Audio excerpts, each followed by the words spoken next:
Hey guys, if you've ever heard the expression, I wish I would have known this in high school, or I wish they taught this to me in college, this is the presentation. Have you ever heard the expression, I wish I would have known that in high school, or they don't teach that in college? I wish I would have learned that in college or in high school. Well, this presentation is geared to answer that question, right? How should I handle my money? How should I handle my investments so that I can attain financial freedom and build long term generational wealth?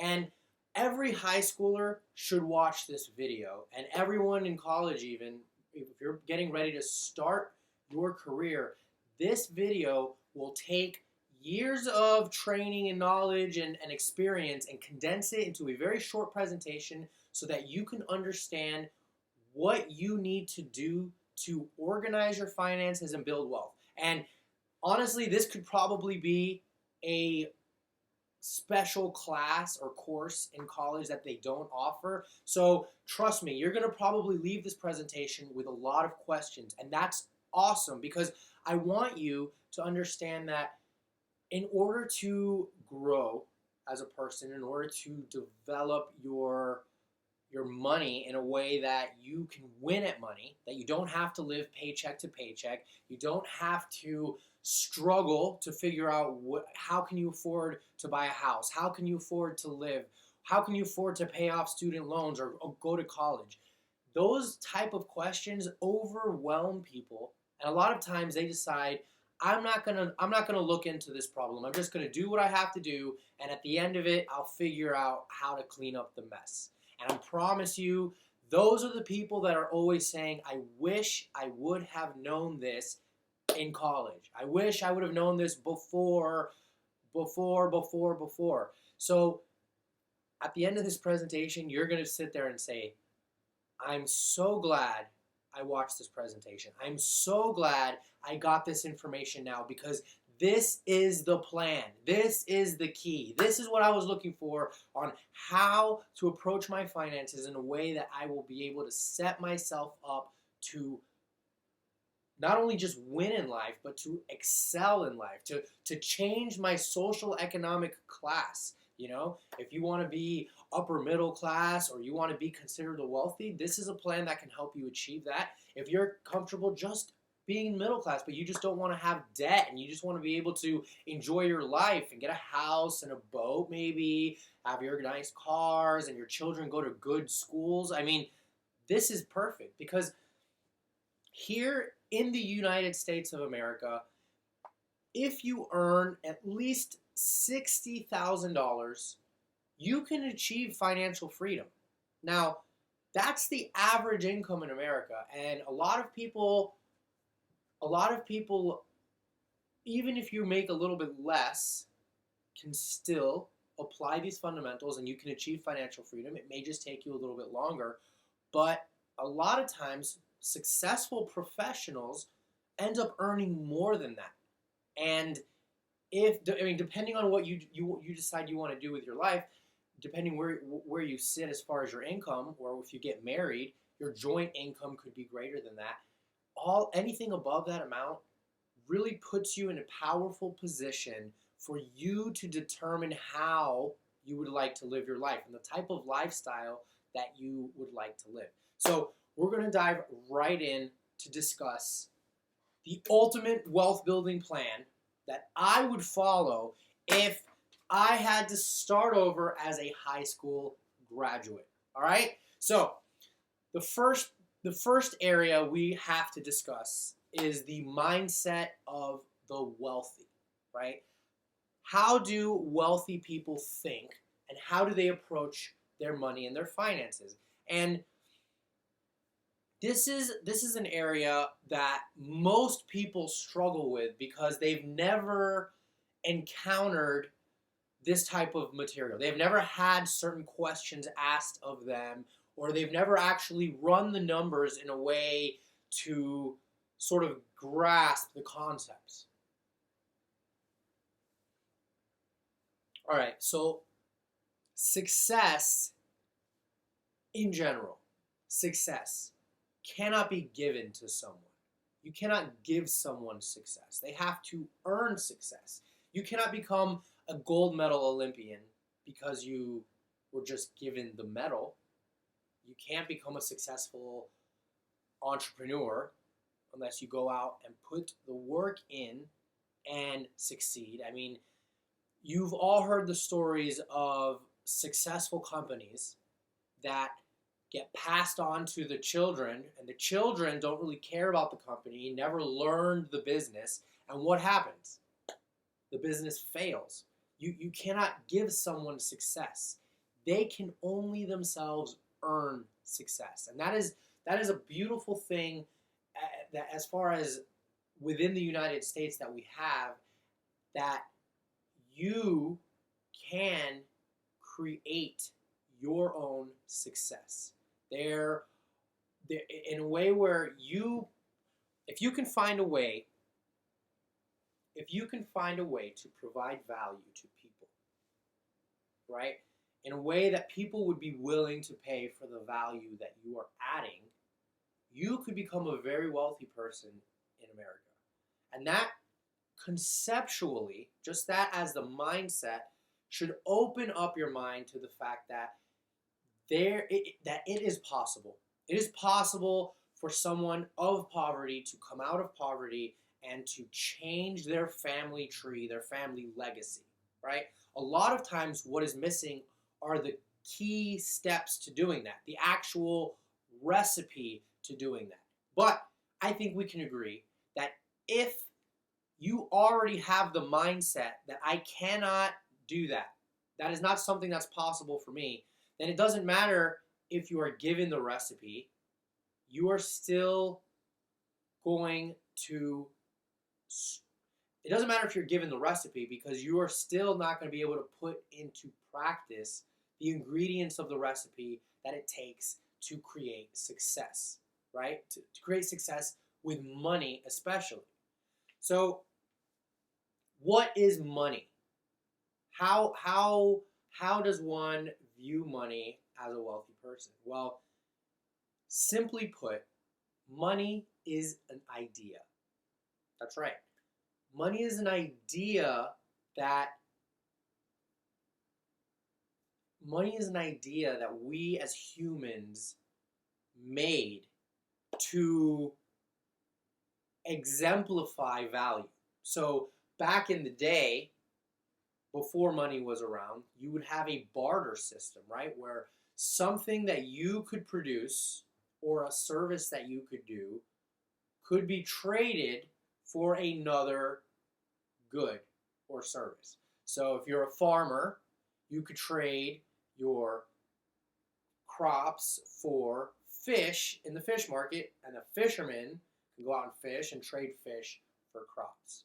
So when money was made, it was the idea that these commodities can have a value that can be traded for other commodities or things that have the same value. So the beautiful thing about money being an idea is that if you have a really awesome idea that solves a problem, you can exchange that idea for money, for a lot of money. And it comes down to value added. Specifically, Apple, which was a struggling company at one point, created something that revolutionized how we listen to music, the iPod. And then, now with the iPhone, now the amount of people they service and add value to, the amount of people that purchase their products, has taken what would be nothing, a company that would not even exist, and has turned it into now a $1 trillion company. So the whole premise simply comes down to the fact that if you have the right mindset and can have the right idea, you can become wealthy. When trying to figure out how you can best add value, right? If you're like, well, in what ways could I add value so that I can get paid very well, right, for what I do. Because the whole thing that I was talking about is the more value you can add, the higher income you can have, right? The more money you can make from that. So when trying to see how you as a person can add the most value to your fellow humans, a great place to start would be with your passions. What what are you passionate about in a way that can benefit another human outside of yourself, right? Um, so an example is a lot of athletes are very passionate about the sport that they are playing, and a lot of times they will attempt to become professionals. And if that doesn't work out, did they lose now all of a sudden the passion that they had for athletics and the sport that they play?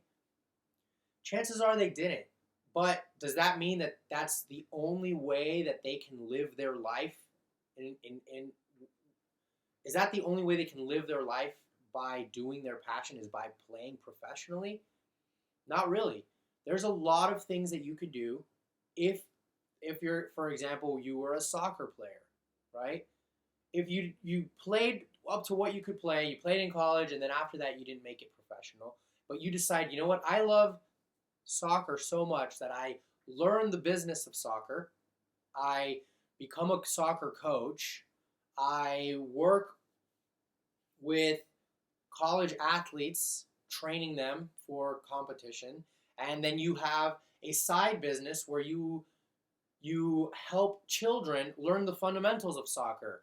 And because of your passion for soccer, it never feels like you're working a day in your life because you're spending your time doing what you are passionate about, and you have broadened your passion's horizon in a way that now your passion can benefit other humans. And then that comes down to, how many humans do you want to help?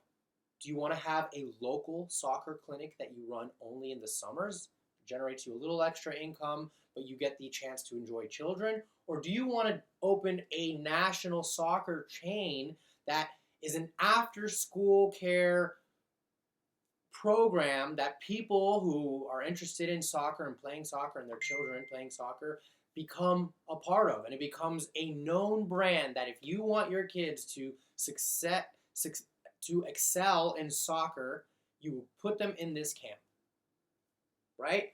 Now you've been able to service a whole lot more people, and your income as a result of that would be exponentially higher. Now, what is the difference though, right? What is the difference between just having your little soccer camp, little summer soccer camp, and having a national conglomerate that services children all year round? Well, that comes down to the amount of work you are willing to put into your passion and this project, this business, right? So the monetization part, the scaling, the getting to that next level comes down to you and how much work you're willing to put into this. Because at the end of the day, no one successful ever got there without sacrificing and putting in a lot of work, right? And it's not just about working hard. Something that I tell my son a lot is, it's always better to work harder than the person that you're competing with. But first and foremost, you want to work smarter than the person that you are competing with. Because when you work smarter, you're able to accomplish more efficiently. And then, if you are working harder, now you have a winning formula. You are working smarter than the person next to you, and you're working as hard or harder than the person next to you. And the combination of those two things create momentum that can change your situation. It can change a business from a small summer camp business to a multi-million-dollar conglomerate of some sort, right? So that comes down to having this honed in onto what is possible and how to approach adding value to people. So one more thing that I want to cover as far as mindset goes. And it has to do with the luxury lifestyle, having a nice lifestyle. A lot of times people, when it comes to their lifestyle choices, want to live the lifestyle now, not realizing it is costing them their future to come.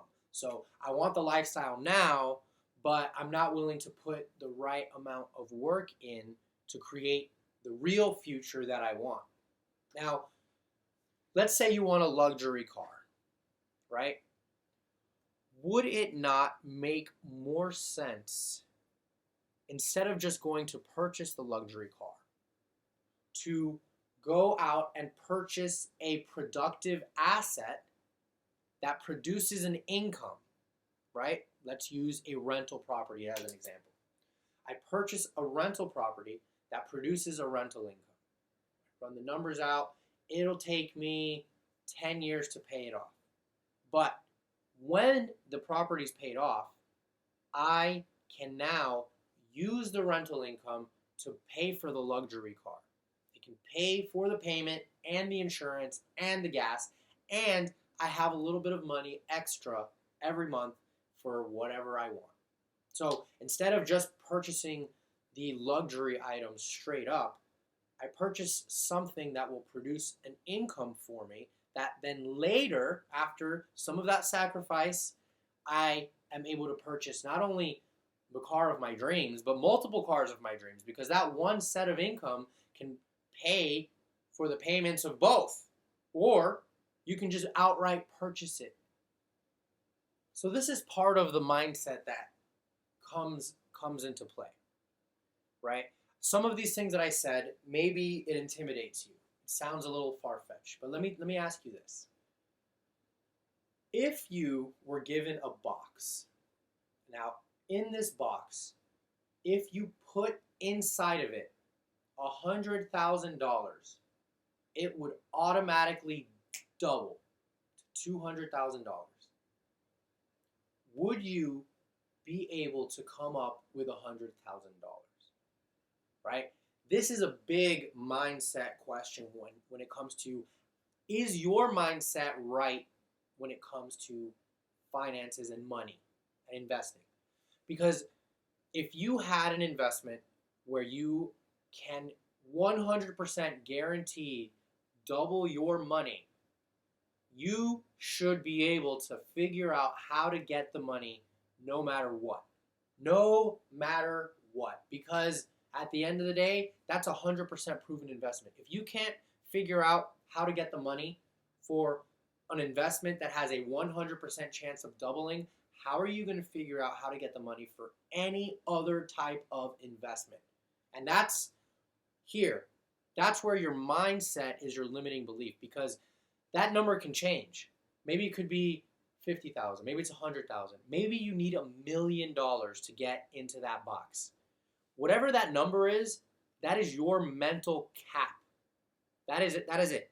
If it's $1 million, your mental cap's $1 million. If it's $500 million, that's your mental cap. But really, how much money do you think you creatively could raise if you only had 1 month to do it? You had 1 month.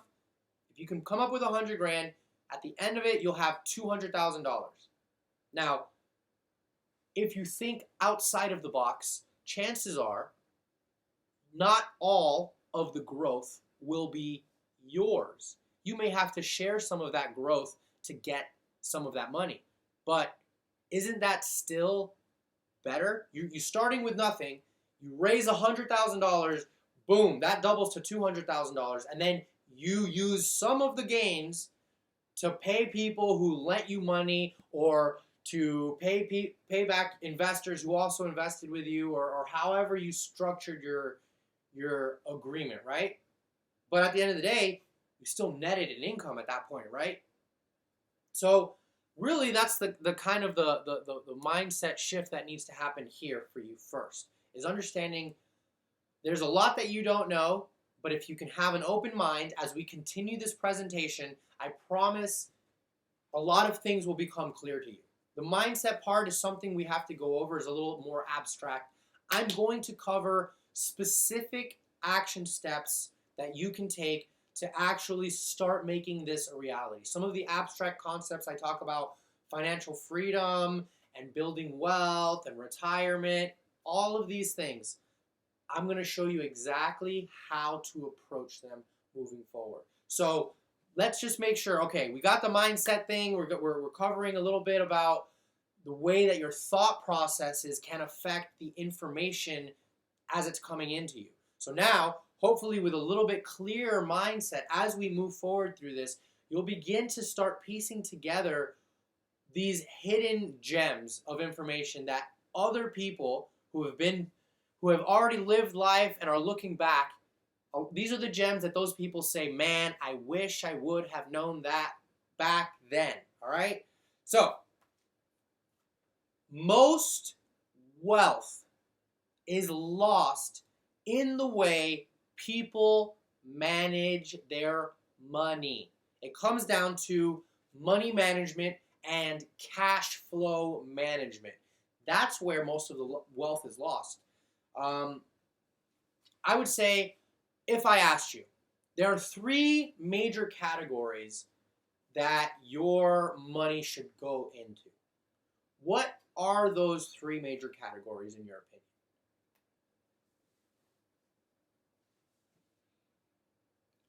You probably have guessed at least the spend category for your living expenses and whatnot. Big category for spending. Perhaps you remembered savings. That's the other big category. And the other one is giving. But it's not in that order. The 3 major categories should be giving, saving, and then spending in that order. And why in that order? Okay, well, giving has to do with your level of happiness and fulfillment. That's actually doing something to help other people. And we'll get into that more later in the presentation. But at the end of the day, your ability to have peace, to not have anxiety or not to be depressed or to live a life where you don't feel fulfilled, where you're unhappy, that is a direct correlation to what you do as a person to add value to humanity, right? So having money set aside to give to things that you are passionate about, to give to causes that you feel are important, to give to change that you want to see in the world. It's one thing to talk about change idealistically, like, yes, we should do something about change. How about you actually put it in your budget and you actually use some of your earned income to create that change, right? In your give fund. So that, again, giving has to do with your happiness and fulfillment. The next category is saving. Now this tests your ability to delay gratification, to exhibit discipline, self-discipline, right? And one of the most common factors for successful people comes down to their ability to make a plan and execute on the plan. Whether they fail or not, they make the plan, execute on the plan.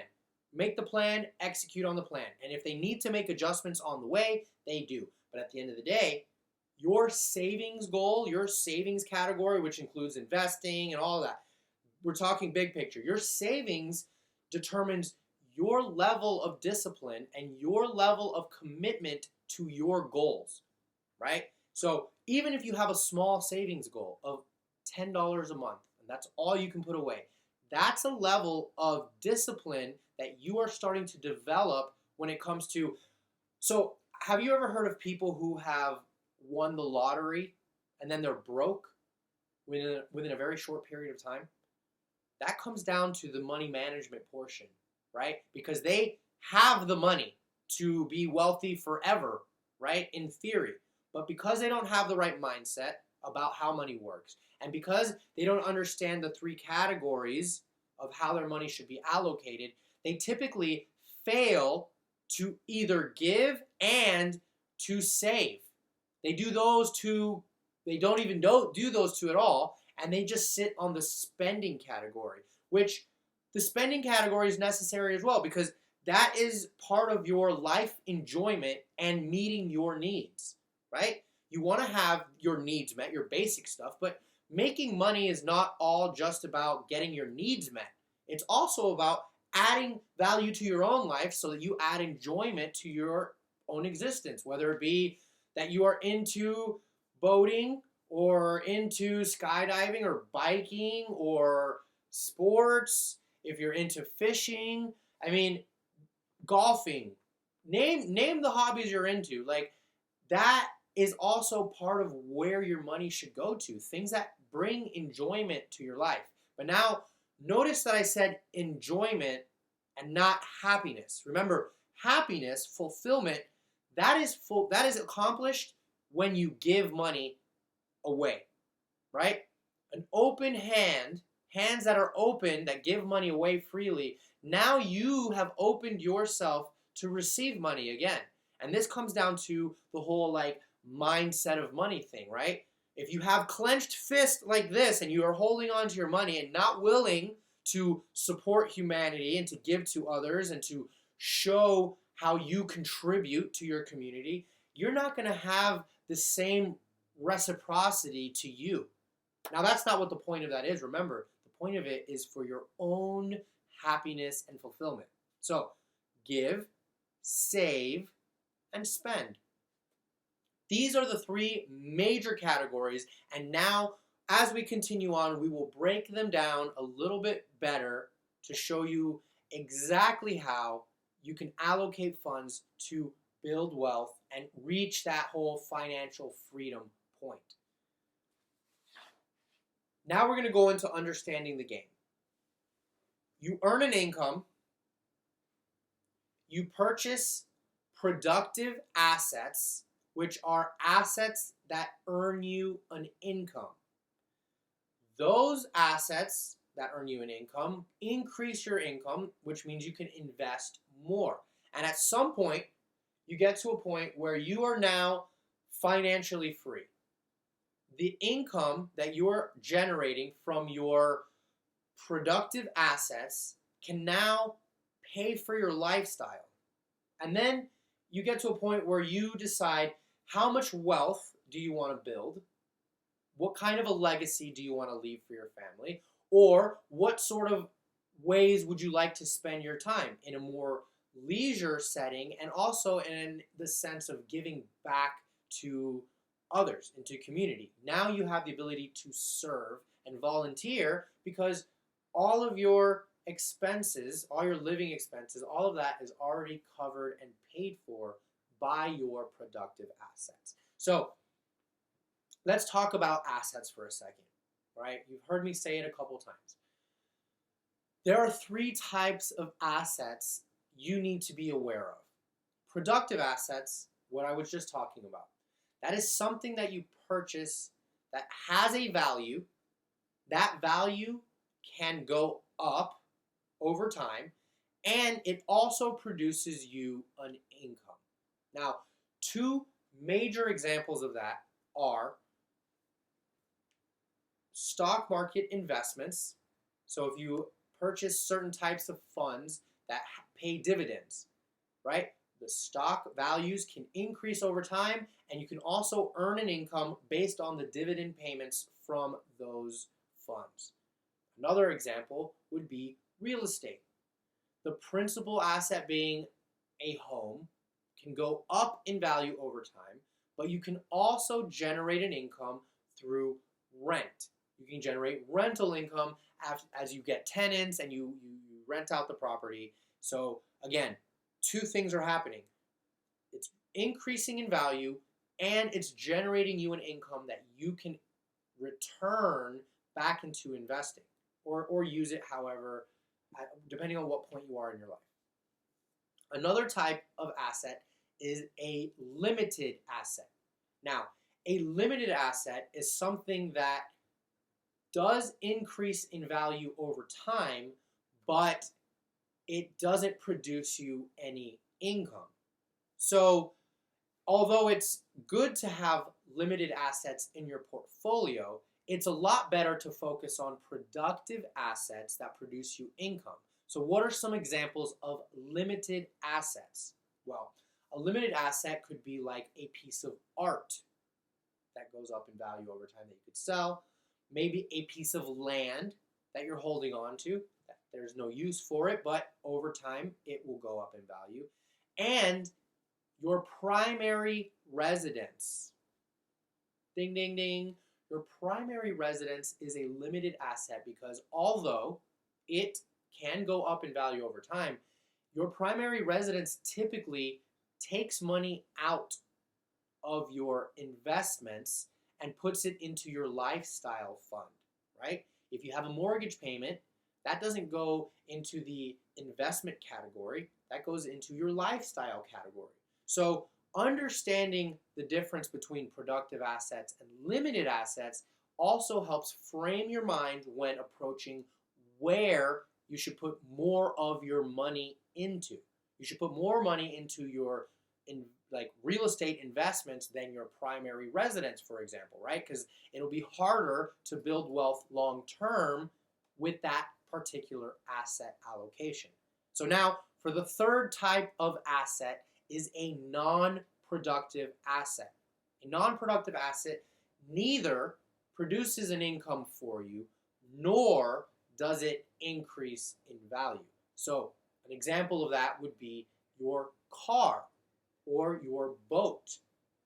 Those particular items, yes, they have a value, and although you can at some point sell them for a particular value, it is typically below the point at which you purchased it, and many times you have to put money into it in order for that to be usable in any way. So usually you're not earning an income from it, rather you are spending money on it, right? So non-productive assets are the lowest category where we should look at putting the least amount of money into when trying to grow our asset portfolio. If you're putting more into your car payment than you are into your retirement savings, you're a little backwards on how the strategy works as far as what assets should you be getting, right? I think productive assets kind of speak for themselves as far as how they can multiply your wealth, not only in how they grow in value, but also how they produce an income, right? So, moving forward, let's talk foundation now, all right? Financial education. We're going to go a little bit into the importance of financial education, and really it's also continuing your financial education. So hopefully this video inspires you. You make it through all of it, because trust me, you want to make it through the end, because that's where the really juicy information is. But when it comes to education, it's not just a one and done process. It's not like, okay, I learned this stuff now and I never have to look at it again. I can just leave it at that. Really, it comes down to, shouldn't you at least know enough so that when your children are ready to learn and ready to make decisions, you can be in a position to teach them and give them a solid foundation? Is that not the point? If you are sitting here watching this video thinking, man, I didn't get a lot of this information from my parents, and trust me, if you continue watching it, there will be a lot more things that you're going to be like, man, I wonder if my parents even know this information. Maybe I should have them watch this video too. And that's kind of the thing, right? Like, do I want my kid to go through the same thing where they have to figure it out on their own? They have to go and do the Google searches and watch the YouTube videos and ask the awkward questions, and then maybe meet with people, financial professionals, that are not in their best interest, right? That's something that you learn through the process, that not every financial professional has your best interest at heart. And figuring out how to discern between the two, well, that comes down to how much effort you put into learning how to do it, right? How much effort did you put into understanding financial services and financial products? Well, I'll put it to you like this. I've broken it down into two levels of financial education. Okay? One is your basic financial understandings, right? This comes to cash flow management, right? Your budgeting. How well are you managing your money?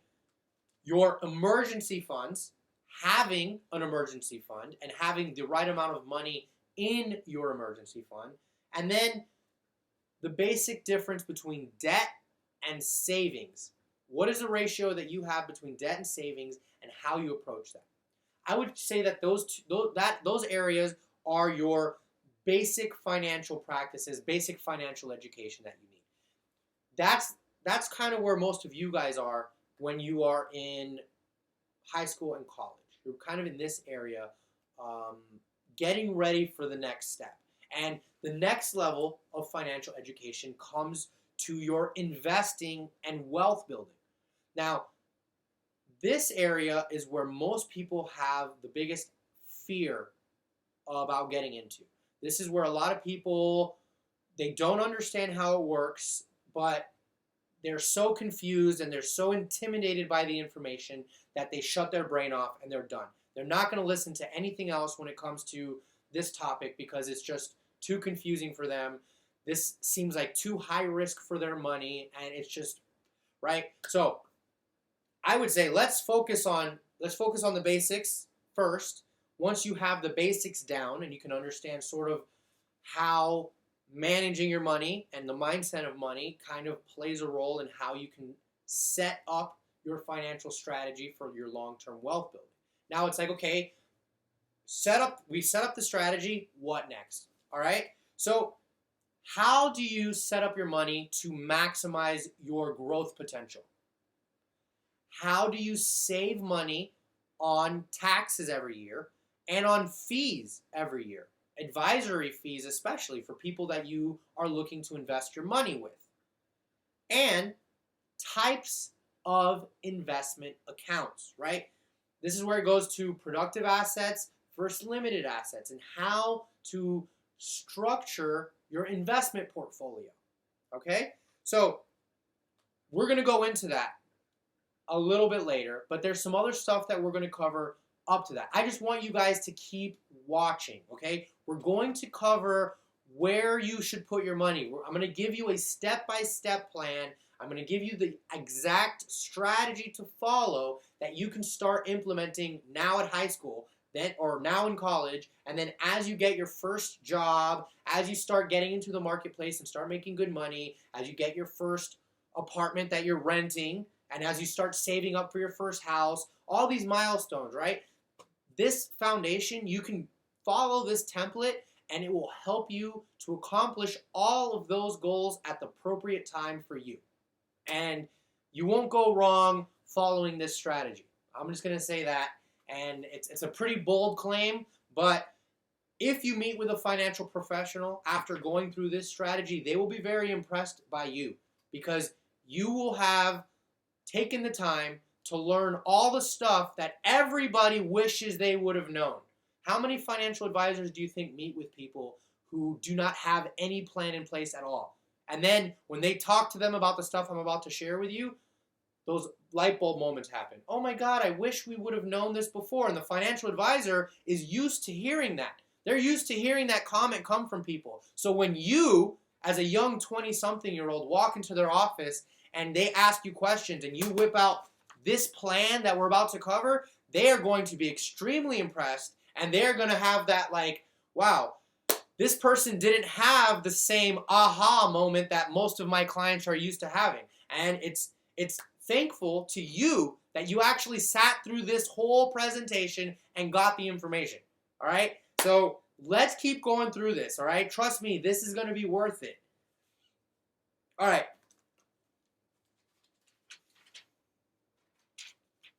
Let's take a side step over. I'm going to show you guys some graphs, and we're going to talk about typical America. We're going to get into the meat and potatoes of how this stuff works, all right? And we're going to see What's a better way? What's a better way for you to do it? Okay? Come on. All right, so the first thing we're going to cover is what is typical. What is typical here in America? Okay?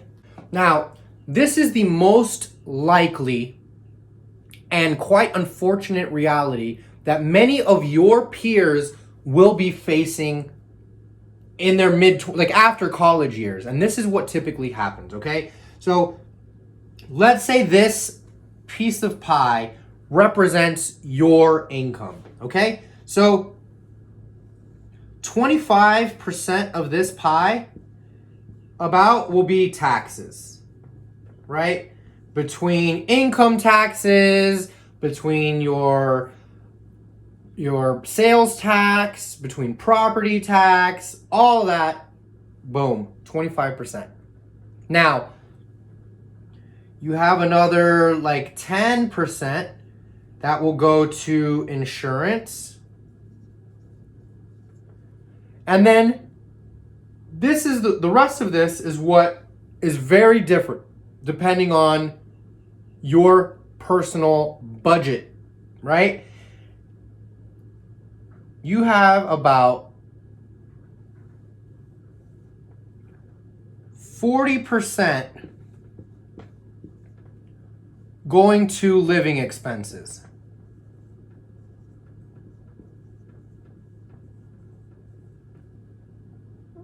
There is another, I would say, this is the part that changes, about 23% to debt. And debt could be part of your living expenses even, and it could even bleed into the last two categories, which is about 1% each. You can't even see it really there. 1% for savings and 1% for retirement. So this is the breakdown. 25% taxes, 10% to insurance, less than 2% between savings and retirement together, 40%. It's actually, look at all this. Between debt and your living expenses, all of this is called lifestyle. This category is called lifestyle category, right? And most people are spending over 60% of their income in the lifestyle category. And that's where the problem lies, right? So this is the typical cash flow management system or income allocation system that typical people use. So do you think people following this plan could ever build long-term wealth or ever reach financial freedom? You know, they're only saving this small percentage here. So let's cover this now. What should it look like? What should a typical spending pie, a typical asset allocation, a typical income allocation, or a typical budget? That's the buzzword people don't like to use. What should a typical budget look like every month to win with money? To win, if you want to win with your money, what should it look like? So let's look at this pie now. So 25%, we're still going to put that for taxes. Taxes, when you start learning really cool stuff about how to invest your money, perhaps you could lower that, but your taxes and your insurance will be roughly the same, right? So what's the difference now? Well, here's the difference. We're going to allocate now only 35% of your money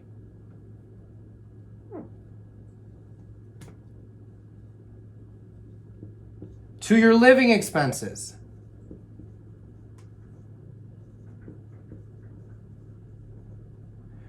This is your lifestyle fund. And what we'll do is we'll put 15% into your retirement, which these are called tax sheltered investments here.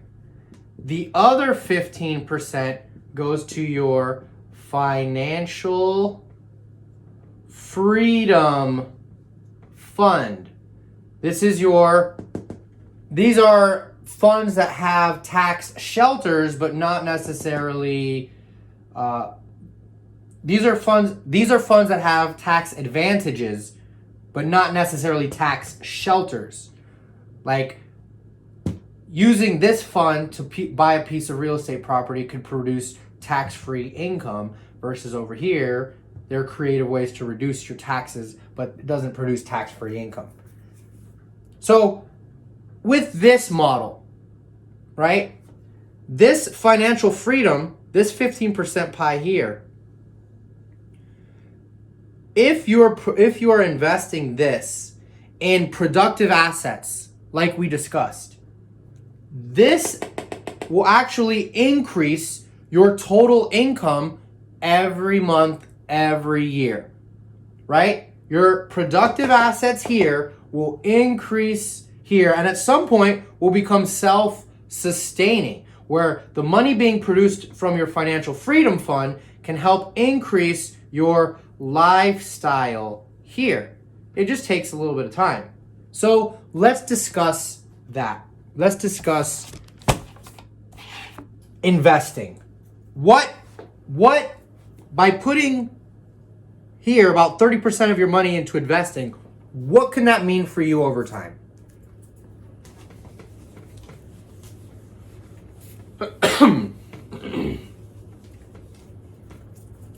So let's talk about compound interest, all right? And we're going to discuss here the rule of 72. The rule of 72 is sort of a complicated math equation that basically shows you at what interest rate will it take how long to double your money.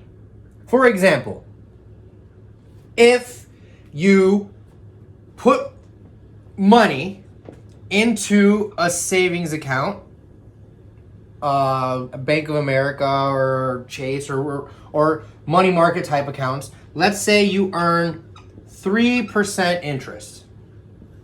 Now, we all know that's really high for a savings account, but we're just going to use that as an example. It will take you 24 years to double your money, right? So if you're 20 years old, you will be 44, you will be 68, and your money will only double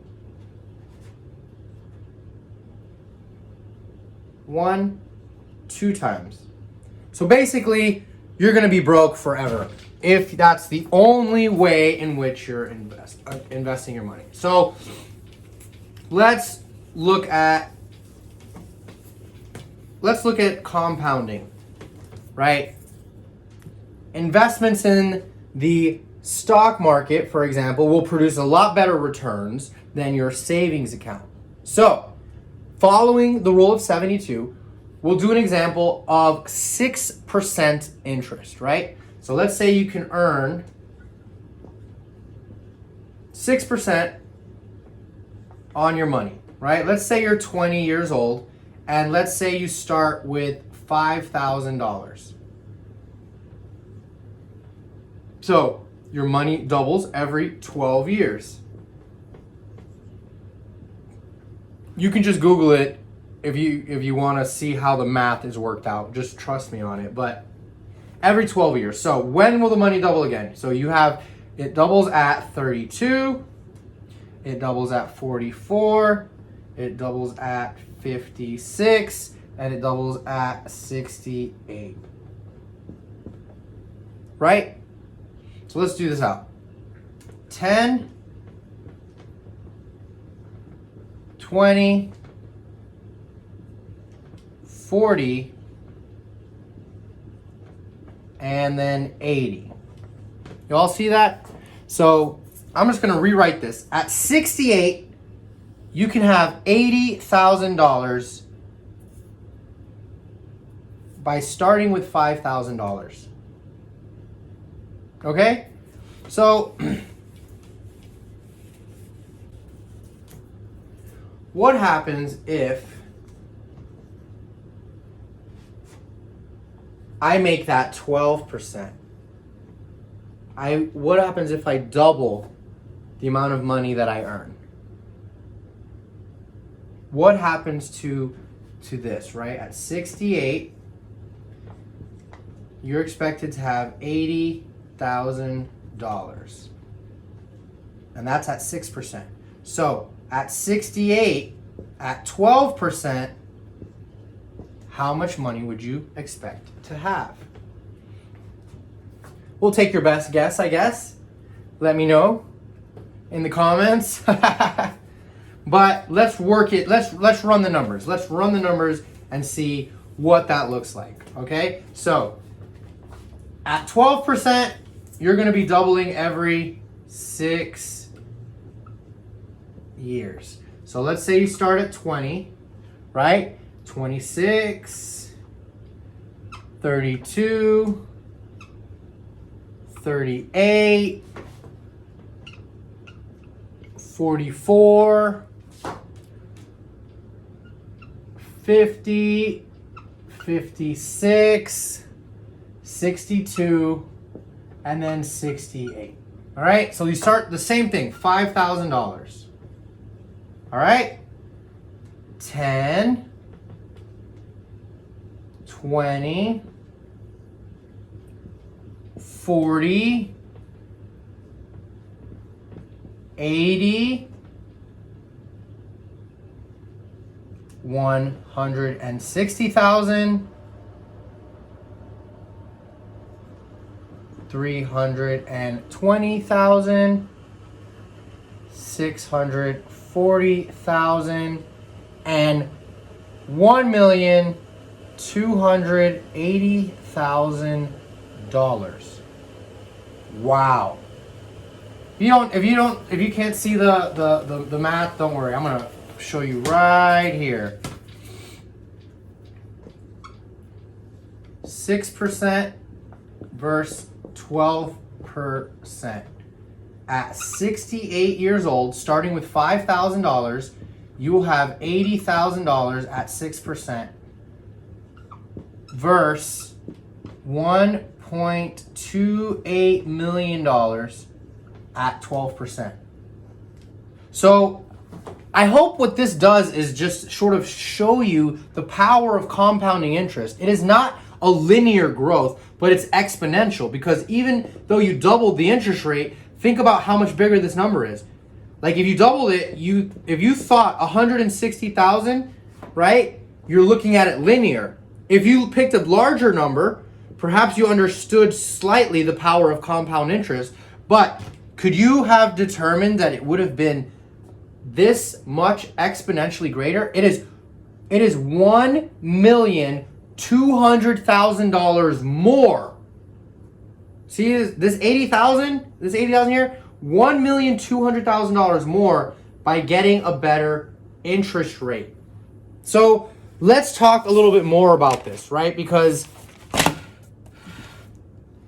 when we discuss understanding compound interest and looking at how your money grows,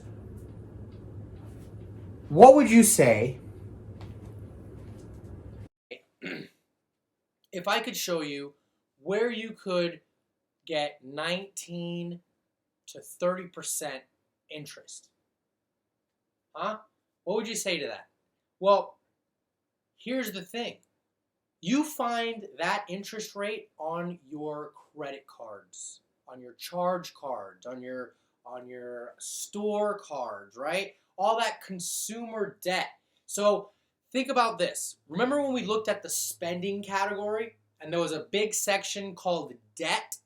Well, imagine negatively compounding interest on money that you have sitting there that you have to put money to reduce, right? So imagine a negative compounding interest of 19 to 30%, right? Because to produce those type of gains in the market, I mean, you have to have an expert trader or something, because The typical average is closer to 10% for market returns. So, and not to say that 12% is impossible. You definitely can. It just takes a different level of understanding on how to get those results. So, continuing, let's discuss compounding in terms of the stock market. So, if I were to draw out the stock market, right? I've told you since 1929, you could have averaged around a 10% ROI as a whole. The stock market as a whole has gone up, and it's been about 10%, right? But it doesn't look like this line, right? It started here, it went up, it goes down, it goes up, it goes down, it shoots up, right? This is how the stock market typically reacts to anything because of how the economy is, because of what happened in China, because of the president, because of XYZ Corona, who knows? Things cause the market to change. So, would you say that at this point in time, right here, that there was a problem with the iPhone, that Apple was going to close its shop? Well, not necessarily, right? We just recently had a dip, but there are a lot of companies that were still doing well. So really what this means is that you can purchase stocks at a discount, right? Because let's say the price of the Apple iPhone goes down, but you still know that it has a good value, and they start offering iPhones for 50% off, right? Or buy one, get one free. Well, at that point, you are buying at a discount, which is the same thing as purchasing when the stock market goes down. All right? So, how can you take advantage of this area of the stock market without being an expert trader? Without being an expert trader, or someone who actively is investing all the time and managing your money. Well, there's a very simple solution to that problem. There's a very simple solution to make sure that you capture all of those gains as the stock market not only dips but comes back up. And it's something called dollar cost averaging.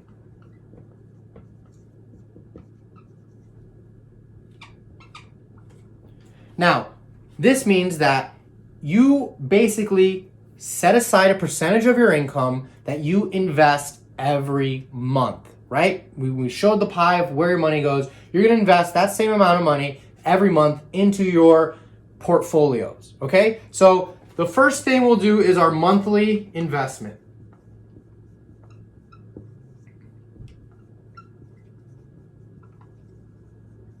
So let's say you can put $100 a month.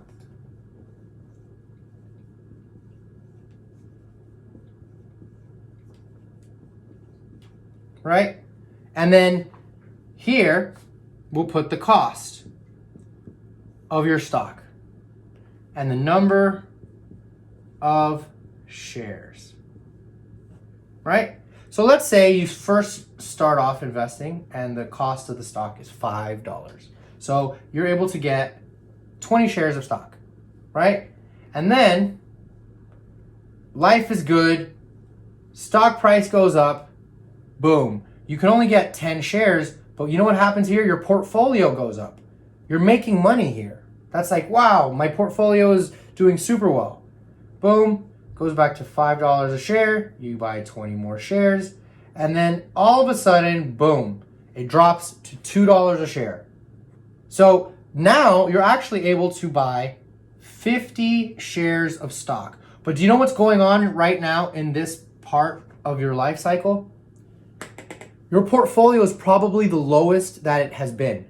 This is probably times like with the 2008 crash of the market, or after the Corona pandemic hit, right? Then, life goes on, restabilizes at $5 a share, and you can get 20 shares again. So let's do some quick math here. This is 5 months, right? So you spent $500 from your investment money each month for the course of 5 months. Now, how many shares were you able to purchase? If you add these up, it's 120 shares, right? And how much does it cost per share right now? $5 a share. So 5 times 120 is $600. So although you only spent $500 from your freedom fund, you now have $600 worth of stock.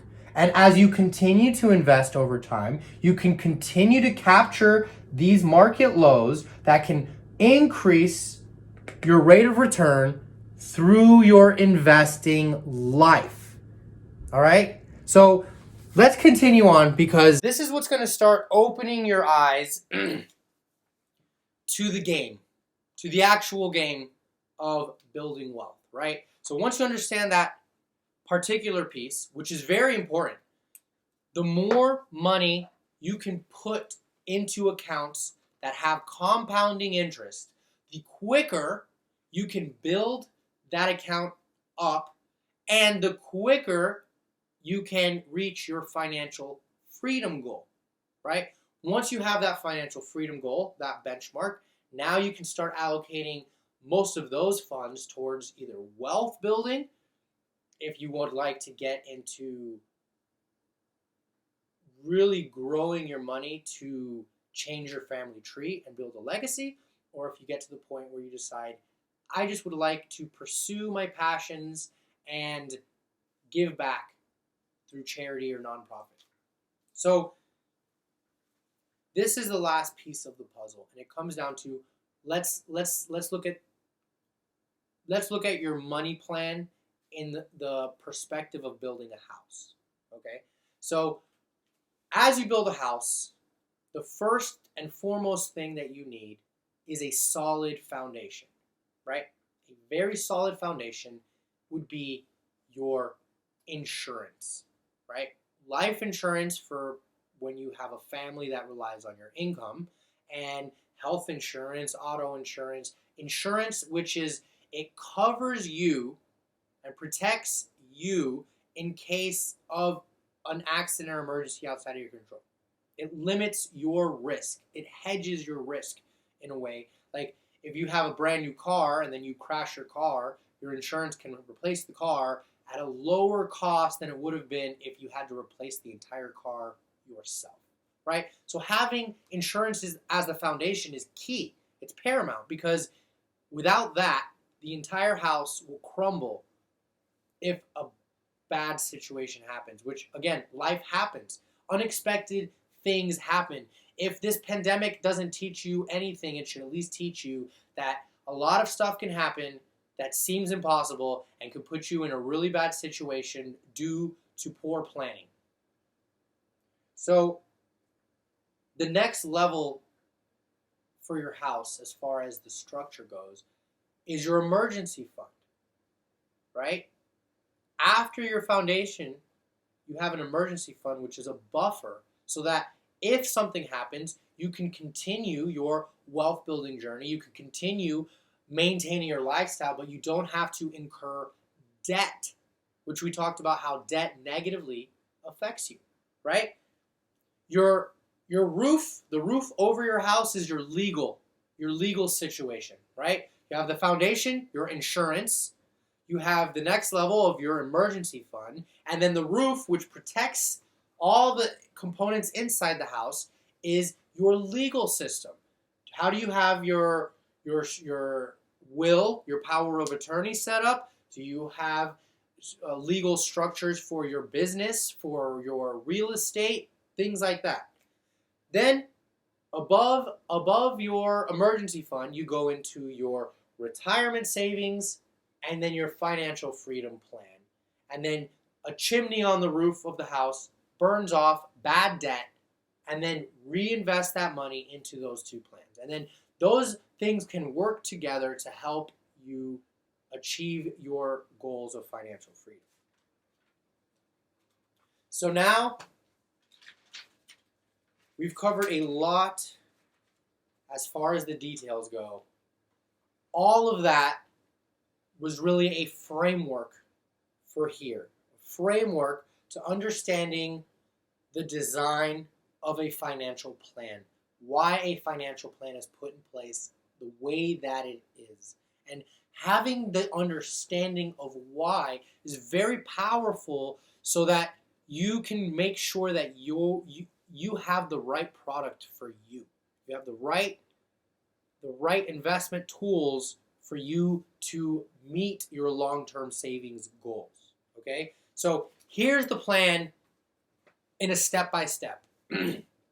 Number one is to build an emergency fund. You need at least 3 to 6 months of expenses in this emergency fund. This emergency fund, you put it somewhere that's not necessarily super easy to access, but it doesn't have to be somewhere that earns a whole lot of interest. Maybe put it in a savings account or a money market account, just something that sits there and you don't ever touch that money unless it's an emergency. Next is to have your insurance and asset protection in place. So this can change as your life changes. For example, if you are single in high school and college, you don't need life insurance. No one is relying on your income. But let's say you're in college, but you have a baby. Well, now life insurance could be very much a necessity in how you are going to be able to provide for that child in case of your absence, right? Health insurance, same thing. You're looking at it in terms of protecting yourself, in case something happens. Medical debt and medical bankruptcies are some of the leading causes of wealth elimination in this country. And unfortunately, it stems to not prioritizing the right insurance to protect you down the road. Having $1 million medical debt is a very hard way to start your financial journey. So paying a certain amount of money that you can up front for the right medical coverage can prevent that thing from happening. It's a lot better to have a $50,000 debt than $1 million debt, right? So next is your savings goal account, all right? It is an account that is designated for major purchases, whether it be your first home, whether it be your first car or your next car, whether it be a dream vacation that you want to take. Remember, you can use your money to enjoy your life too. You just want to have it in the right ratios, have the right percentages. So having an account that you can put money aside in so that you can make a big purchase is intelligent. It's what smart people with their money do, so that they're not in a situation where I'm pulling out of my financial freedom fund to pay for things that are not going to bring me value in the future. I don't want to lose out on the compounding interest and the power of the compounding interest by taking money out of that account. So I want to make sure those accounts are funded, but I want to make sure that if I have a goal that I need to be met outside of an emergency, right, it's just something I want, I have an account that I can put money aside every month and save towards that goal. Then the final category is your financial freedom fund and your long-term wealth fund. That is your retirement savings. Well, so your freedom fund is your non-retirement savings. Those are productive assets that produce you income that you can use to sustain your lifestyle now, earlier than retirement, before your retirement years. And then your wealth building plan plays more in your wealth building plan. Your retirement accounts play a larger role due to their tax sheltered ability for investing. And that's awesome because that is, if you notice in our spending plan, the largest category besides your lifestyle is your taxes. That's your largest expense. And it goes to nothing. It goes to taxes. It doesn't help you. It doesn't contribute to anything. It's the government, right? So doing your long-term wealth building in a way that saves you on the most taxes is very intelligent to do, especially considering that we have such a system here that if you invest in something called a Roth, this is getting a little technical, but if you invest in something called a Roth, the money that you put in there is 100% tax free. 100% tax free. That means that that money will grow and grow and grow and grow and grow and grow, tax free forever. And what a lot of people don't know is that you can use that money to invest in real estate, and the real estate income would also be tax free. Now, because of the type of account, you can't touch that money until retirement age. So, it's a balance. Your financial freedom, investing, income that you can use now to retire before retirement, and your wealth building investing, which is your generational wealth and leaving a legacy, which involves taking advantage of tax sheltered accounts, even if it means that you can't touch the money until later. That's delayed gratification. That's part of the mental mindset that comes to money. Because if you're putting away a good amount of money into this tax-free retirement account and that grows into $1 million account, now you have $1 million of tax-free money that you can use very powerfully. You can use it to get into commercial real estate, and then the commercial real estate income could be tax-free. And imagine 59 years old and you have $1 million commercial real estate that's producing you, $60,000, $70,000 a year in income, and it's tax-free income, right? That's a great place to be. But now the final step is leaving a legacy. How can I structure my will and my trust in a way that now, after I've built all of this wealth, I can leave it to my children in the most tax advantageous way so that they can use the wealth, the family wealth, as a springboard for them to accomplish their dreams and for them to follow their passions and for them to find fulfillment in a way that suits their personality through giving back. Everyone would give back differently, right? I personally love talking about investing and money and financial plans and all of this stuff. So for me, giving back would be going to high schools and colleges and giving this information away for free so that the people that interact with this information can now feel empowered and go out and change their life. At least I've started them on the journey in a way that no one else has. So what is it for you? What do you have a passion about? What are you really into? Are you into science? Are you into art? Are you into music? Whatever that passion is, you can use it not only to build wealth, and as far as like building a business out of it or finding a way to add value to humanity, but also through giving back to people. It's the same parallel. The one thing that can make you the wealthiest is the way that you will find the most fulfillment serving people. If you love cooking, then if you could cook every day for people that could not afford your cooking, who need it, who are starving, and you can cook huge meals for them and give it to them and be part of helping them live. I mean, how amazing and what level of fulfillment do you think that person would have, right? So that's kind of where the last piece of the puzzle comes in, and where a lot of people don't start thinking about this until they are well into their 50s and 60s, and at that point, if you have not applied the right financial plan, it's too late. Think about it like this. I have just given you the ingredients to make an amazing meal. All you have to do is learn how to apply the ingredients and how to cook it, and boom, you will have a spectacular meal. Now, a lot of people, instead of just taking the recipe, they want to figure out the recipe on their own. But what happens if you forget a couple key ingredients to the recipe? What happens at the end when you go to try the food? Something is missing, and perhaps the most important thing is missing, and the entire meal is ruined.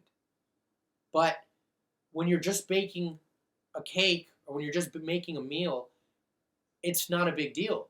You can throw all the food away, go do some research, and start over. However, in the game of life, when you reach your retirement years, there's no do-over button. You can't, at 50, 60 years old, realize, oh my God, that was the key piece that I was missing, and then just apply it to your life and everything changes. That's not how that works. Unfortunately, by that point in time, it's already an uphill battle. Now, it's not to say that you cannot change your life at 60-something years old. Because if you don't know the story of Colonel Sanders, if you've heard of the KFC restaurant, he didn't invent that until he was 66 years old. And then went on to build his chain of stores and become what's considered successful well into his retirement years. So it's not to say that you couldn't do it. You definitely could. It would just take an immense amount of work at that point in your life to build something like that. Which, again, I'm not opposed to, but what is the difference, right? What is the difference between someone who got all the ingredients, follow the plan, and then reach that plan at the retirement age where they're set up to build, where they've set their family up in a way that they've built a legacy now. So the last piece of the puzzle that I would like to discuss is that, the legacy part. You see, a lot of people have been trained to think money is the root of all evil, right? But that is completely false. Money is an amplifier. Money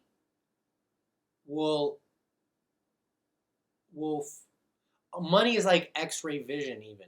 Like you can see through all the crap because when someone becomes wealthy, right?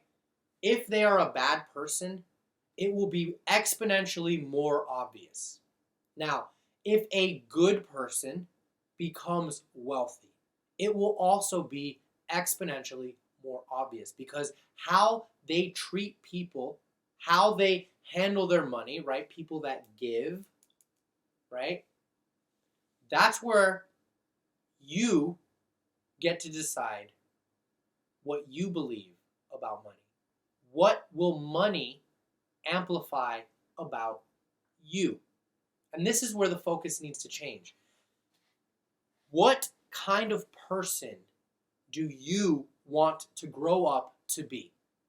Because that is the ultimate goal that people completely miss out on chasing the materialistic goal, right? Because if you follow the plan that I laid out, you will get there. Now, the amount of time it takes you and the amount of refinement you may need in your plan and course correction, that's all different for every person. Every person has a different journey.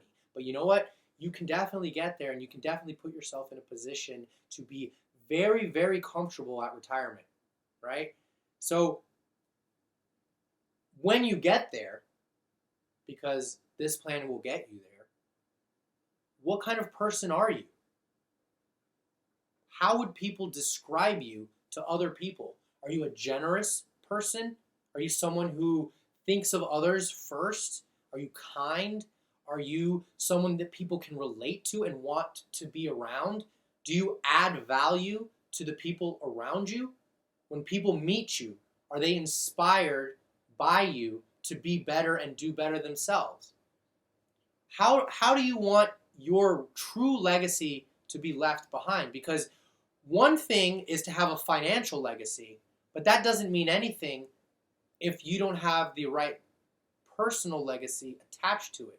Because How many rich people die and leave millions and millions of dollars to their heirs, who their heirs just go and blow all the money and then you never hear about them again?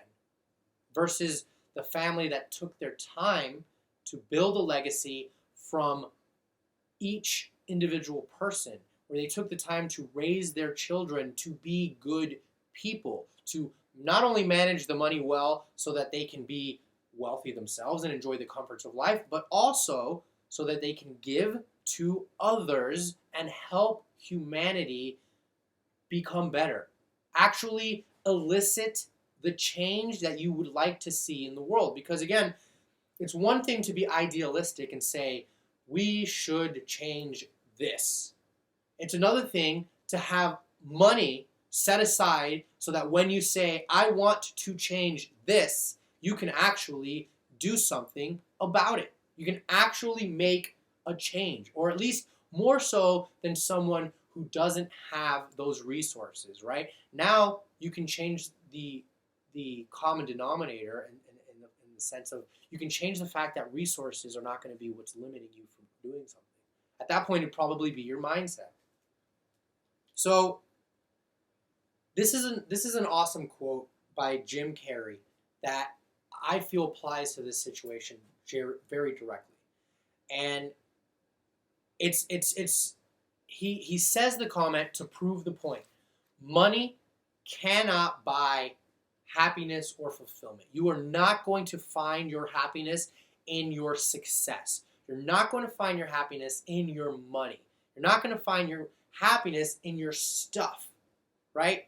It can only be here and here within yourself that you find that level of fulfillment. So Jim Carrey says, I wish everyone would get rich and famous and get everything they've ever dreamed of so they can see that it's not the answer.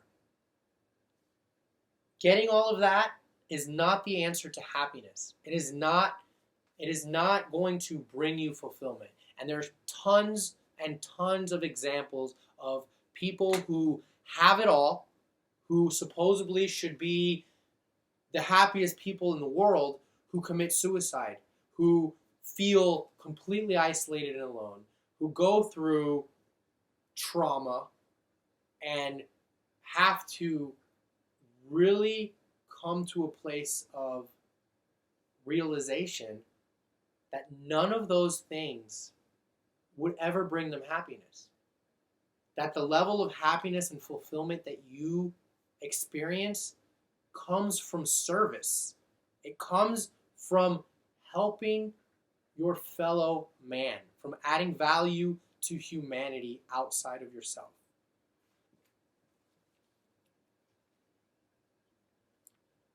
True happiness is a state of mind.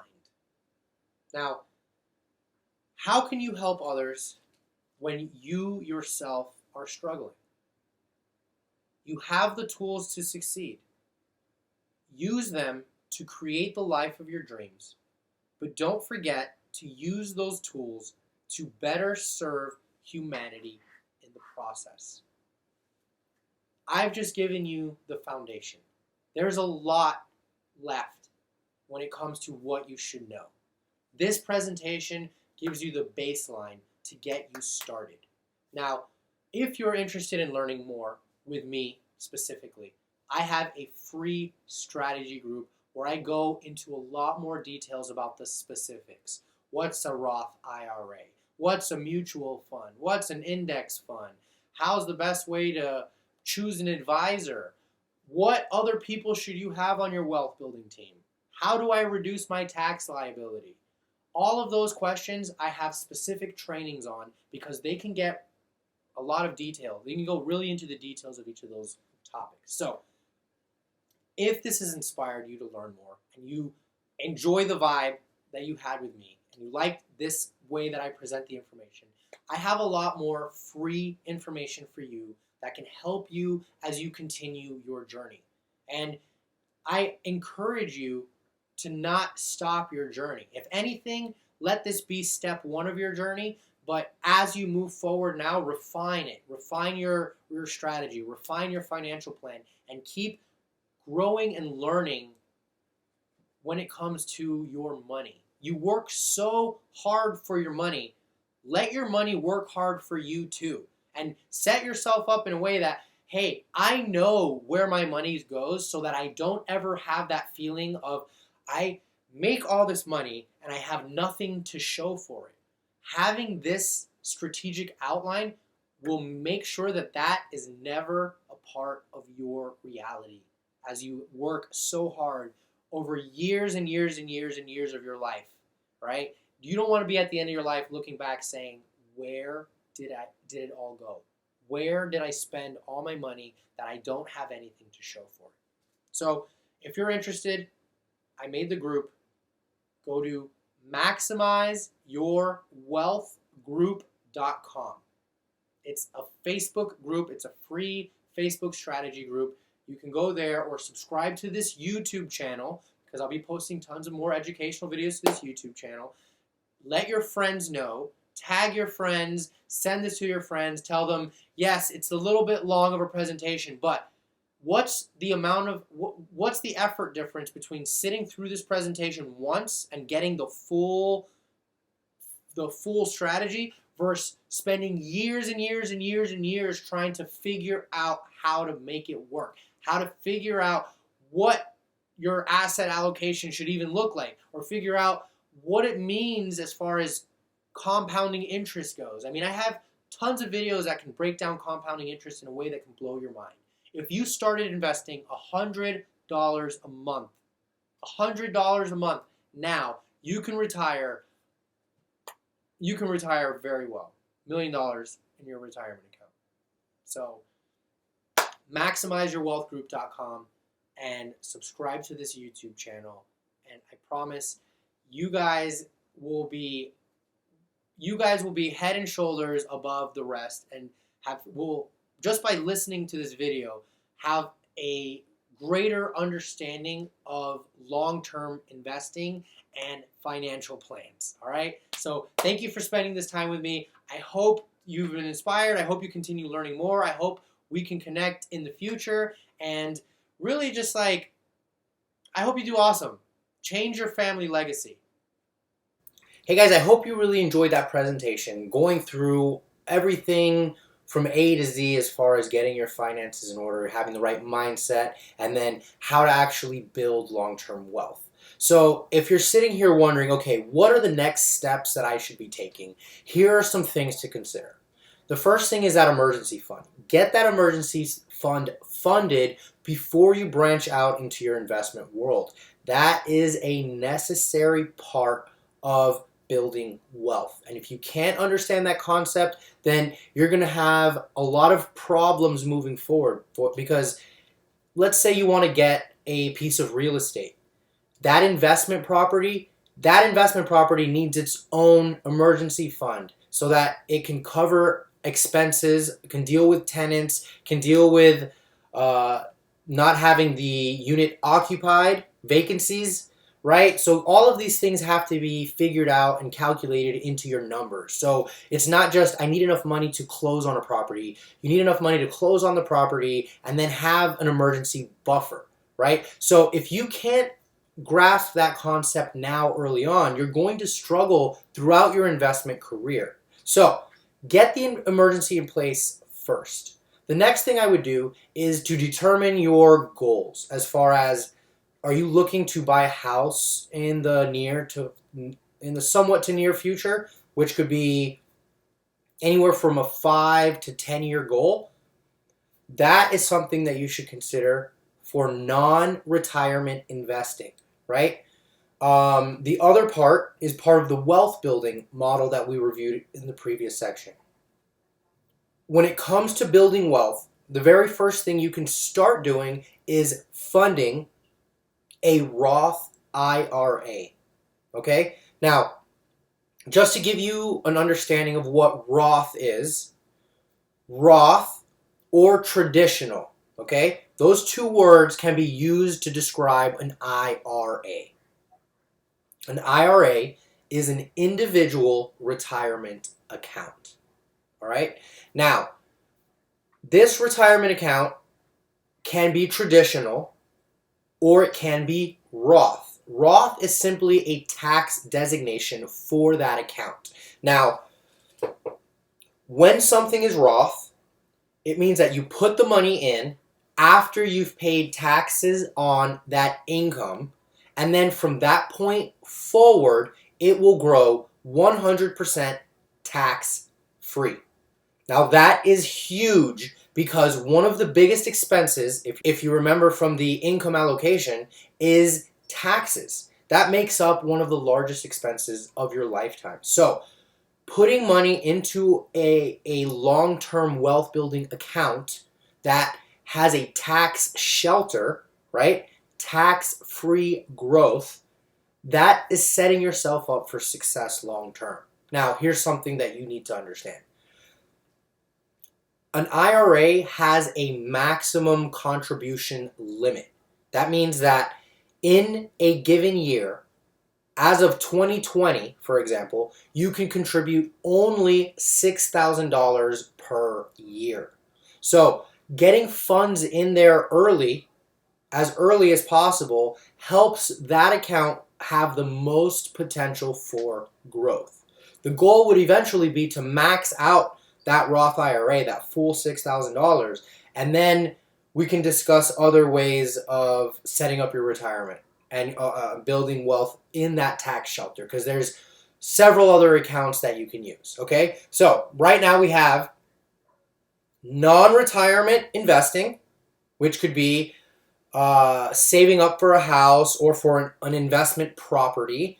And as we discussed with your funds allocation, you also have, remember, your savings goal account. So if you're saving up for a car, or you're saving up for a boat, or you're saving up for a big purchase item, could be a TV, could be anything, you kind of determine that for yourself. Anything above $500 or anything above $1,000 that you save up for every month. Could be even a vacation.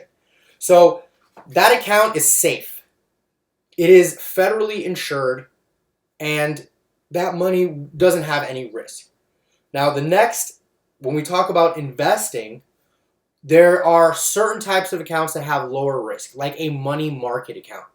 That pretty much is like a savings account with a little bit better interest, but you're not going to make a ton of money from that type of investing, which is okay because it depends on your goal, right? Like if you're less than 5 years out from purchasing a house, you might want to have all your money in something that's very safe, even if you don't make a lot of money, so that you don't have the risk of that money going down. You know, like if you have it in the stock market and then everything's going great and all of a sudden something like coronavirus happens, well, boom, now your stock prices drop and now you're stuck waiting till the stock prices come back up before you can use that money.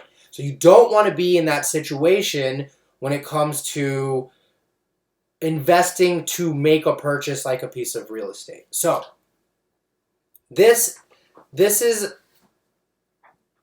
area where it comes to the specific types of investing, which I'm going to cover a little bit for you now. But this type of information can be found with a financial professional called a financial advisor. Now, like anything, there are really good financial advisors and there's not so good financial advisors. And what you need to understand is how your financial advisor is compensated. Because at the end of the day, that is what will play the biggest role in what your future net worth will be. Okay? And what I mean by that is there are two types of financial advisors. There are the typical brokerage type financial advisors, a traditional advisor, who charges you a fee based on funds under management, meaning the total amount of money that you have housed with them, they get charged a percentage of that money. Now, there is another type of advisor called a fiduciary. The fiduciary, that designation it's meant to show that they will have your best interests at heart. And they are supposed to advise and act with your best interests always at the result point. All right. So a fiduciary, which you should look for a fee-only fiduciary advisor, they basically get paid a certain fee, and it doesn't matter how much money you have under management because they're going to advise you based on what is best for you. Now, something to be aware of is that these types of financial advisors can receive compensation for products that they recommend to you. So if you have a financial advisor that happens to be recommending an annuity to you, it's a good idea that you understand that they get compensated at a higher percentage for annuities. So then if you do a little bit of research and you say, this financial product seems better for people who are older and a little further along in life, then it allows you to determine whether or not the advice that you are being given from your financial advisor is free of conflict of interest. Because if he has a conflict of interest and is giving you advice on a product that he's getting compensated for, and it may not be the best product for you, then you have a mismatch here because your values are not the same as their values. So finding a good fiduciary that's fee only can kind of create that type of environment for you. Now, that's not to say that I would never pay someone a fees under management structured type of arrangement. It would just mean that they would have to provide a consistently higher rate of return that would make their fee worth it, right? Because typically the stock market average since 1929 has averaged roughly 10%.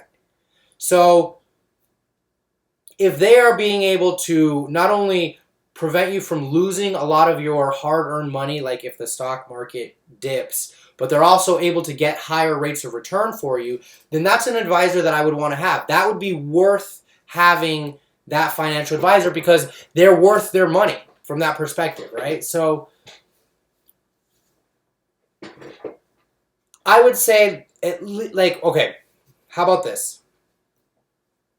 At the point where you have your emergency fund in place and you are ready to start investing, you have two options on selecting your investments, all right? Now, I explained to you the two types of accounts you need, okay? One is for non-retirement investing, and one is for your wealth building, your long-term wealth building, which includes your retirement savings. That includes that tax shelter. Now, what a lot of people may not know, and I'm just going to share this little piece of information, hoping not to detract from the purpose of this video, but you can use the funds inside that retirement account. You can use that tax-free money, and you can form an LLC within the retirement account, and you can use it to purchase real estate. Now, when you purchase a piece of real estate with your Roth IRA, it's called self-directing, that piece of real estate, the income that generates is now Roth. It means that income is tax-free. So it's a way for you to purchase real estate and get tax-free income from that. Now, it takes time to build up that account so that you have enough money to get into real estate with it. But that's why this is a long-term plan, right? We looked at the compounding interest model. So you can see how maybe now you're in your 20s, your early 20s. By the time you're in your late 30s and your 40s, you could have enough money in there that you could actually do that, right? And you can set yourself up so that your retirement account is sort of like self-funding itself. And that's a strategic strategy in how you can get more than $6,000 a year contributed to that account, because the rental income that it generates can stay within the account as tax-free growth. So again, that's looking a little bit more long-term, but for now, understand that there's a reason why you have to have these two types of accounts, and you want to start funding them early as possible, because when you start putting that money in early, that compounding interest, that snowball that starts building, which is compounding interest, it has more time to generate more gains. And under the Roth shelter, all of those gains are tax-free. Okay? So, your non-retirement and then your retirement. Now, in both of these type of brokerage accounts, and when I say brokerage account, here's what I mean. You can go to a financial advisor, and they will tell you the brokerage account that they work with. Or you can do it yourself, right? So you can go and choose an online broker that can open these types of accounts for you. Now, banks can do this. They are typically higher fee structure, but you have to look it up for yourself. I use Fidelity. Fidelity has lower fees for these types of investment accounts, and I've been very happy with their structure. Now, just a little disclosure, my company also uses Fidelity. Basically where my career was. And then I've been able to use Fidelity outside of the company investments too. So I've been very happy with them because they're low fee and provide you the same services as other brokerage companies. So if you're going to do the do-it-yourself route, the one thing you want to look at, Charles Schwab is another good company. There are these new sites that are coming up that have micro investing and whatnot. You can look into all of them. What I want you to take away from this is look at the fee structure. Understand how they make money. And ask the question if you don't know. Literally, just ask them, whoever the representatives, how do you guys make money from these accounts? And then they will explain to you how it works so that you understand. All right? And they all don't necessarily do it the same way. Okay? So, the next thing is, all right, let's say you do it yourself. I'm going to explain the do it yourself route, and then understand that hopefully if you decide to get a financial advisor, at minimum, they need to be able to explain what I am explaining to you here. If they can't explain what I'm explaining to you here, and they don't take the time to explain what I'm explaining to you here, it's also a sign that perhaps this isn't the right person for you to work with. Because if they don't have really the heart of a teacher, someone who takes value in you understanding part of why they're doing what they're doing, then they can easily also take advantage of you if they're not willing to put the effort in to teach you. And I don't think that's a good place for you to be in when you're the one putting your money at risk, right? They are not putting any of their money at risk. You are the one putting your money at risk. So you need to feel a connection, feel like they have your best interest at heart and they can be trusted, and see how well you communicate together, because their style of communication may not match yours, and that's okay. That means you can go find a better fit for you because your communication style matters. How they explain what they are doing, how they explain the investments that you are in and why they have you in the types of investments they have you in. All of that matters, okay? So, all right. So this is it. This is the do-it-yourself model, and that hopefully your financial advisor at least goes through this. There are two types of, okay, let's talk about mutual funds and index funds. Mutual funds and index funds, actually, let's start from the very top. Okay, we're going to talk about a stock. A stock is a piece of ownership of a company. So, for example, if I purchase Apple stock through one of these brokerage accounts, I now own Apple stock. So, as the value of Apple increases, my share of ownership increases with them. Now, think about this analogy. Let's say an elevator, right? Let's say it's being held up by one single cable. If that cable breaks, the elevator falls and comes crashing down. So, think about a mutual fund or an index fund like this. They are a group of stocks across different sectors. So what does that mean? Okay, Apple is in the technology sector, right? They produce laptops and iPhones and digital products. Now, an oil company is in a different sector than a farmer, which is in a different sector than Apple, right? Agriculture versus oil or commodity, and then technology.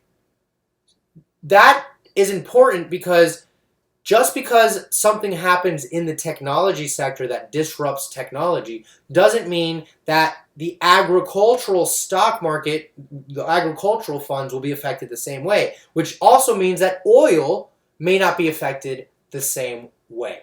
So having stocks across many different sectors is called diversification, right?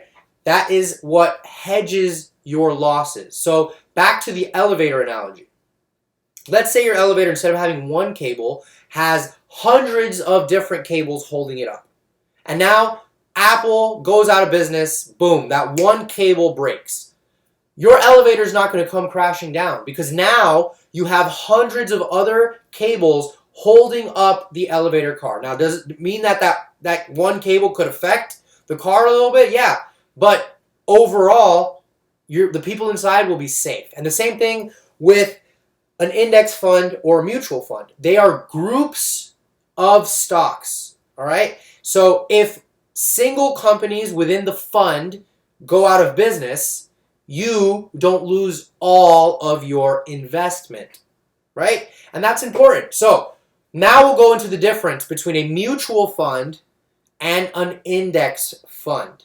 Okay? So just to give you perspective, Warren Buffett, right, who is known as the godfather of investing, he has been one of the most successful investors in history.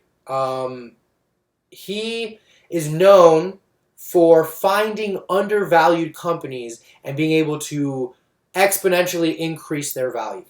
So he has said that for anybody who does not understand investing, at minimum, you should select a strong index fund that has a good history. You should select an index fund that mirrors the market and just leave your money there. And at least over the course of your life, you can get market average rates of return, right? Which we said to date has been close to about 10%. So why does he say that? Well, an index fund is a pool of funds. One of the most popular, well-known index funds is the S&P 500. Now, that is an index of 500 of the top performing companies in the stock market, right? So if you have that fund, it's likely that you will see general market returns. Why? Because a lot of them are going to be huge companies that are very well established and maintained versus high risk funds, which are up and coming companies. Now, those companies provide the biggest chance for gains, right? You have a higher chance of getting higher rates of return on a company whose stock starts off at $20, $30 a share and then jumps up to $300 a share versus buying Apple at $300 a share, right? But that comes with the higher level of risk. So when it comes to managing that risk, that's where a mutual fund comes into place. So there are over like 30,000 different mutual funds to select from. And the unfortunate truth is that 99% of them do not beat the market. And why is that important? Here's the difference between an index fund and a mutual fund. A mutual fund is an actively managed fund. That means a professional who is actively engaged in the stock market and understanding the trends of the day and the economics affecting the value of stocks and the stocks in the stock market. They have a mutual fund made up of hundreds of different funds across many different sectors. So they actively trade actively trade to try to get you higher rates of return than you would if you just had your money in the stock market. So 90% of them can't beat the stock market at all, right? So here's the difference. With mutual funds, they charge you a fee, a percentage of the funds that they are managing. So that's extremely important because if the fund that you select, the mutual fund that you select, does not perform better than an index fund, then they are charging you a fee to lose you money. Because the minimum standard, the status quo, is what an index fund can get you as far as your rate of return. All right? So in a mutual fund, there are actively managed mutual funds that perform better than the stock market and have a history to show you over 10 years that they perform better. 12% rates of return and higher. Now, in that situation, I would say the value is more apparent and it would be worth putting my money in that type of fund and paying that fee because they are providing a better rate of return for my money. So at the end of the year, I am going to have more money by investing with that mutual fund. Okay? Now, we're still under the do-it-yourself model. Okay? You, as a person, can open a brokerage account and you can purchase mutual funds and or index funds. And you can do this outside of your retirement account in your non-retirement investing, just a general investing account, or you can do this inside your retirement account. All right? Inside your retirement account, you open a Roth IRA on your brokerage like Fidelity, and now you can have, like, let's say you go to Fidelity. I'm just going to use this as an example. You can have your non-retirement investing account, your index fund or your mutual fund. Then you can have your Roth IRA, your retirement sheltered account, and you can have index funds and or mutual funds, your choice. Okay? I hope that's clear.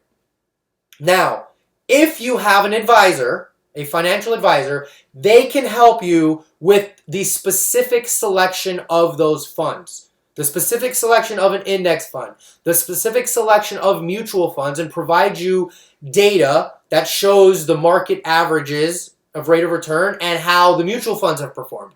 You can ask them and should ask them the fee structure.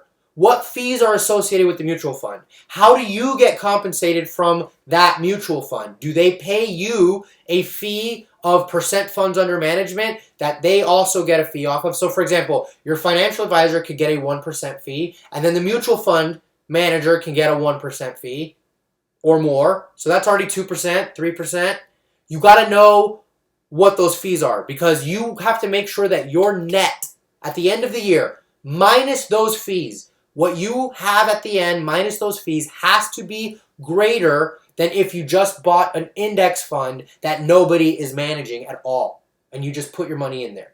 So that's your kind of benchmark to see, is my financial advisor worth having? Are they actually giving me the right advice and the right investment stuff? Because now you kind of understand how the investment works from a structure point of view, and now it's the details of selecting the actual stocks.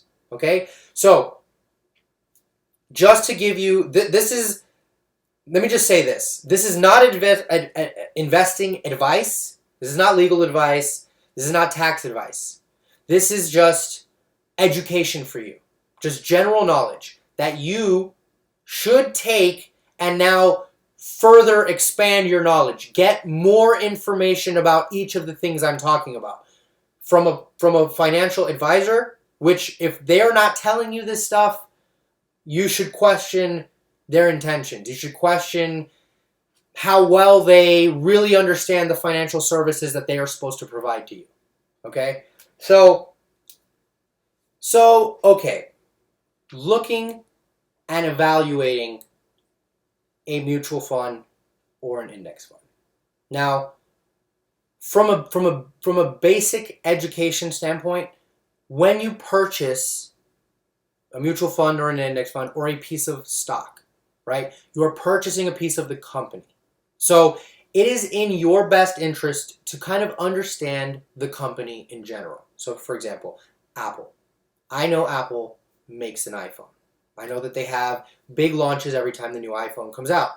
I know that whether or not they meet market expectations, that will affect the price of Apple stock, right? So I understand a couple things here. I understand the products and services and the value of the stock.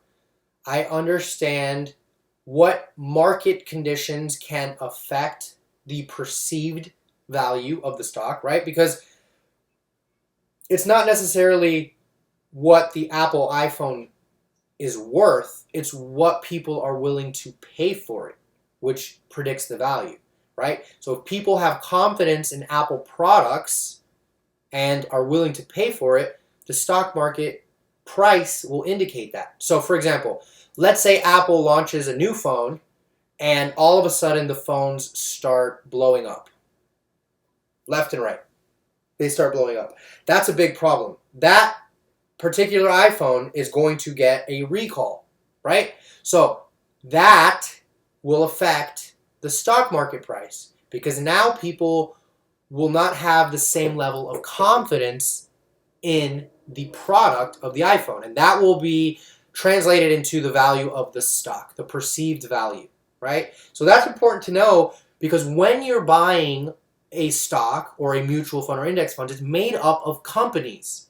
So understanding the basics of the companies, just having a general understanding, is a great place to begin that journey. If you at least understand the basics of what the company does, how it adds value, and what sort of perceived value trends can affect the actual stock price. Okay, beyond that, index funds and mutual funds, there are tons of funds that exist that have a greater than 10-year history that have performed well. That's where you want to start. If you don't have data to back up how a fund did, you're getting a small picture of how that fund will perform in the future. Now, this is a key thing to remember, and your financial advisor is going to tell you the exact same thing. Past performance does not indicate future results. So even though up to this point in time, Apple has been a hugely successful company, that does not mean over the next 10 years they will continue to be successful and that you will make money by investing in Apple, right? But it is fair to say that because Apple has done so well up to this point, if they continue to be innovative and they continue to provide value to their customers, they should be able to continue growing over the next 10 years, right? So it's kind of understanding the two parallels and kind of staying in tune with what's going on in the market. Again, if Apple iPhones start blowing up left and right and then people are not buying Apple iPhones, it may be time to switch stocks, right? So that's just something to think about. But my point is, if a mutual fund or an index fund has a 10-year history of performing well, you can have a better peace of mind that this fund may continue along that trend. Now, it's never a situation of just set and forget, right? Because you want to see how this fund does over time. So it's kind of like use the trends you see to help you for your long-term investing. Okay, so again, how you evaluate these stocks comes down to this. 10-year history. You want to see how well the company managed their cash flow. So you want to look at their debts, how much liabilities the company has, and what their cash moat is. How much liquid assets do they have, like for inventory control or for whatever, for paychecks, for paying their employees, for whatever it is. All right? And another key element that you can use is their Morningstar rating. Just go to morningstar.com and type in the company symbol, and it will give you a rating and a grade based on how well that company is as far as structurally and how well they've performed. So those three can give you kind of an idea individually how companies are doing, and the fund, looking at the history of performance. How did the fund perform during the different dips in the market? So 2008, 2009, that recession, how well did that fund do in comparison to the rest of the market? During the corona pandemic or other points throughout now and then over 10 years that the stock market has dipped, what did the fund do? Did it dip? Did it dip lower than the stock market because it's too many high-risk funds? Did it dip less than the stock market, which is what you kind of want? Did it average the same? Because that's part of the value added, right? If you're investing in a fund who let's say an actively managed fund, you're investing in a mutual fund, you want to make sure that those people know what they're doing and are helping prevent you from losing a lot of your money, right? So that's pretty much where I'm going to leave you guys, okay? So let's do a recap here. The one thing you have to start before anything is your emergency fund. First thing, 3 to 6 months of expenses. Your entire expense budget, what you spend every month to live and sustain your lifestyle, that needs to be in an emergency fund account, which is not an investment account. It's a savings account or a little money market account. That's it. The next thing is your short-term purchase fund, right? Whether you want to buy a car, buy a boat, any of your big ticket items, right? That is a regular savings account again, or maybe a money market account. Something that is low risk so that you don't lose the money in case of a corona pandemic or something. All right? Then you have your investment accounts. After you are funding those two accounts for life, you have your investment accounts. Now, why? Because you don't touch the money in your investment accounts. That money, you don't put it in there and then go blow it on a vacation, right? That's in the savings portion. And if you want to put that savings in some investments, you can have that separate. But these two accounts, your non-retirement financial freedom account, and then your retirement, actually your wealth building, your long-term wealth building, which includes your retirement account. All right, there's other accounts that are included in this category, but we're just discussing retirement for this video. All right. Now, within these two types of accounts, you can go to a broker within your investment accounts, and you can open them up separately. You can invest in mutual funds. You can invest in index funds. Mutual funds are actively managed funds. Index funds are not. They're a set of funds that are sort of like set and forget. Those will be the funds that are in there. So if Apple's in there and Apple goes belly up, it's going to be a while before that fund gets pulled out. Or like it's not actively being managed by someone who's going to be doing that. Okay? If you decide to get an advisor to help you with the specific investment selection, there are some key things that you have to understand first. How they are compensated, and if they are fiduciary. You want to go for a fee-only type advisor, right? And one where you can put small amounts of money every month. Maybe it's only $100 right now. Maybe it's only $50 right now. Maybe it's $200. Just start putting the money away. Skip McDonald's and Burger King and Starbucks or skip drinking with your friends for one outing so that you can at least put this money in this account as early as possible. Remember, compounding interest takes time, and you are limited to only $6,000 a year. So when you actually start making really good money, you can't put more than $6,000 a year into it. So you kind of want to get that tax shelter bubble beefy. You want to get that money in there ASAP. So that's what I would do plan-wise. If you're do-it-yourself, you need more education than what this video just told you. This video should spark the interest to understand I need to look up a lot more stuff, which, again, you can do that with me, or you can do it with financial professionals when you go open your brokerage account or go get your financial advisor to help you open your retirement and non-retirement accounts. Okay? So I leave you with that. At some point, the goal is to max out your total retirement investing a year, which is $25,000.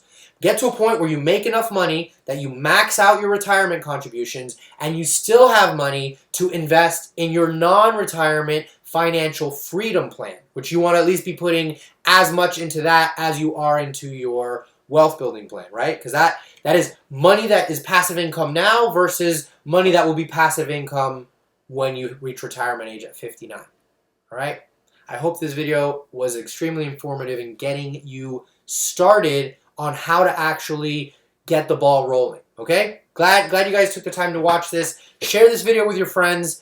Share this video with your family. Share this video with people that you know need this information, because it would be very selfish of you not to, because this could be life-changing. Starting this at 20 years old can change your life drastically. By the time you're 30 or 40 years old, I mean, I think it's pretty awesome to say that you can retire by 40. That's pretty brag-worthy. That's 20 years before the typical person retires. So getting started now can actually set you up for that in a way that your future self will thank you multitudes over for.